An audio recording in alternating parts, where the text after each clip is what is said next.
विवेक कुमार मिश्र, व्याख्याता हिंदी, राजकीय महाविद्यालय कोटा। आज का हमारा विषय है अन्य गद्य विधाएं। गद्य लेखक की रचनात्मक संभावना को पूरा का पूरा निचोड़कर सामने रखती है। आधुनिक युग में जीवन के इर्द गिर्द बढ़ती जटिलता व तनाव से मुक्ति के लिए जीवंत गद्य जहां एक सहारा बनकर आए हैं, वहीं जीवन में बदलते रूपों को प्रकट करने के लिए गद्य ने लगातार अपने रूप विन्यास में परिवर्तन किया है। आज जो गद्य रचना सामने आ रही है, इसमें एक साथ कई सारी विधाएं परस्पर गुथी रहती हैं। जैसे जीवन आज एकाकी नहीं रहा। जीवन के संकुल में जिस तरह से बहुत जल्दी घटनाएं अपनी जगह बदलती हैं और नई घटनाएं बना लेती हैं, अपने समय के हिसाब से वे क्रम से दीप्त होती रहती हैं, वैसे ही रचनात्मक संसार में गद्य की एक से अधिक विधाएं आपस में परस्पर आवाजाही करती हैं और अपना स्वतंत्र अस्तित्व भी बनाए रखती हैं। इस दृष्टि से जब हम विचार करते हैं तो अन्य गद्य विधाओं के अंतर्गत रेखाचित्र, रिपोर्टाज, संस्मरण, यात्रावृत्त तथा साक्षात्कार जैसी विधाएं सामने आती हैं। गद्य के केंद्र में जिस तरह से निबंध, कहानी, उपन्यास, नाटक है, वैसे ही आज के जीवन और गद्य में समय की जीवंतता के साथ रेखाचित्र, संस्मरण, रिपोर्टाज, यात्रावृत्त व साक्षात्कार को देखा जा सकता है। इनके माध्यम से हम आज के समय को जीते हैं। यहाँ प्रामाणिकता का धागा रचनात्मकता के बिंदु के साथ विश्वास के रूप में जुड़ा होता है।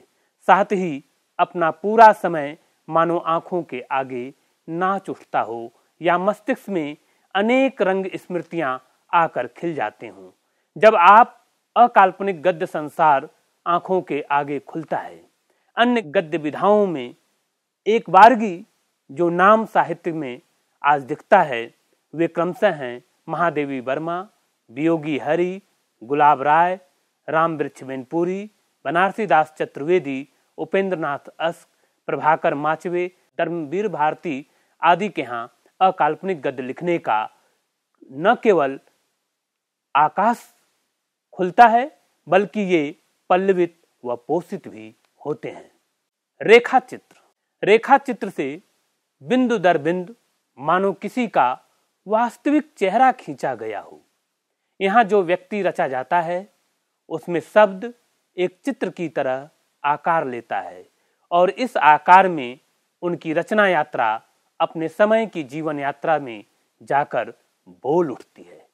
रेखा चित्र को स्पष्ट करते हुए राम स्वरूप चतुर्वेदी लिखते हैं, रेखा चित्र में व्यक्तित्व को समग्रता और बहुत कुछ स्थिर रूप में देखने की चेष्टा होती है। आकृति को भेद कर अंतः प्रकृति का अंकन उसका मुख्य उद्देश्य होता है। रेखा चित्र में किसी भी स्थान, व्यक्ति, समय का चित्र अपनी समूची संभावना के साथ उभरने से उन ब्यौरों को उठाकर रखते हैं, जिससे चरित्र को उसकी स्थिरता के साथ एक निश्चित आकार प्रकार दिया जा सके। आगे राम स्वरूप चतुर्वेदी लिखते हैं, अपनी प्रकृति में रेखा चित्र किसी सीमा तक संस्मरणात्मक होता है, पर संस्मरण में रेखा चित्र हो यह जरूरी नहीं है। कुल मिलाकर अपनी स्थिर वृत्ति के कारण रेखा चित्र की कला अपेक्षा सीमित रही है। रेखा चित्र की सबसे बड़ी विशेषता यह है कि यह परिचित प्रणाली के अनुसार ही नायक विशिष्ट ही होने की जगह पर सामान्य जन को भी नायकत्व प्रदान करती है, सामान्य व्यक्तित्व की प्रतिष्ठा करती है। यह सामान्य व्यक्तित्व की प्रतिष्ठा मूलतः स्वतंत्रता की चाह और लोकतंत्र के प्रति विस्तार का परिणाम है, जिसके फलस्वरूप आम जन में जो व्यक्तित्व की खोज सुलभ है, वो रेखा चित्र रेखांकन का महत्व आधुनिकता की अवधारणा की रूप यात्रा वह सब यात्रा में संस्मरण के वृत्तांत से भरी होती है। संस्मरण में व्यक्ति अपने साथ उठे बैठे लोगों, यात्रा स्थानों का ऐसा प्रयोग करता है मानो यह स्थान, व्यक्ति हमारे जीवन में ही हों और ऐसी घटनाओं, घटना प्रसंग के हम साक्षी हों। यात्रा संस्मरण व जीवन संस्मरण के माध्यम से लेखक पाठक को भी उस घटना का साक्षी बना लेता है। गांधी को केंद्र में रखकर पूरी संस्मरणात्मक पुस्तक घनश्याम दास बिरला की है, बापू 1940।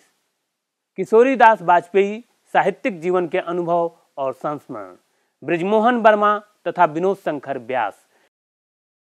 ममनाथ गुप्त की रचना क्रांति युग के संस्मरण, प्रख्यात शिकार लेखक श्री राम शर्मा की सन 42 के संस्मरण, जगदीश चंद्र माथुर की 10 तस्वीरें, कमलेश्वर के कथाकार मित्रों का संस्मरण, मोहन राकेश का यात्रा संस्मरण, आखिरी चट्टान, निर्मल वर्मा का यात्रा संस्मरण, चीरों पर चांदनी।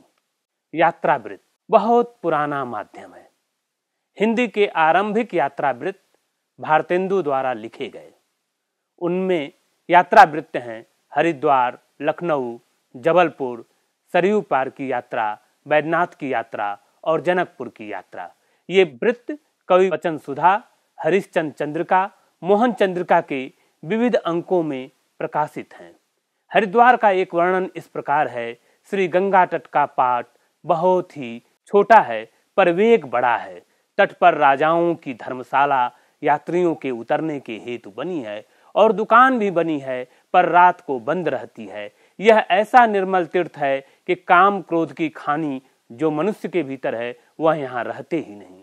पंडे, दुकानदार इत्यादि कनखल या ज्वालापुर से आते हैं। पंडे भी यहाँ बड़े विलक्षण संतोषी हैं। ब्राह्मण होकर भी लोभ नहीं, यह बात यहीं देखने में आई। 1 पैसे को लाख करके मान लेते हैं। यात्रावृत्त राहुल संकृत्यायन, अज्ञेय, निर्मल वर्मा, अमृत राय, दिनकर, प्रभाकर माचवे आदि का देखने को मिलता है। यात्रावृत्त में सौंदर्य का चित्रांकन देखने को मिलता है।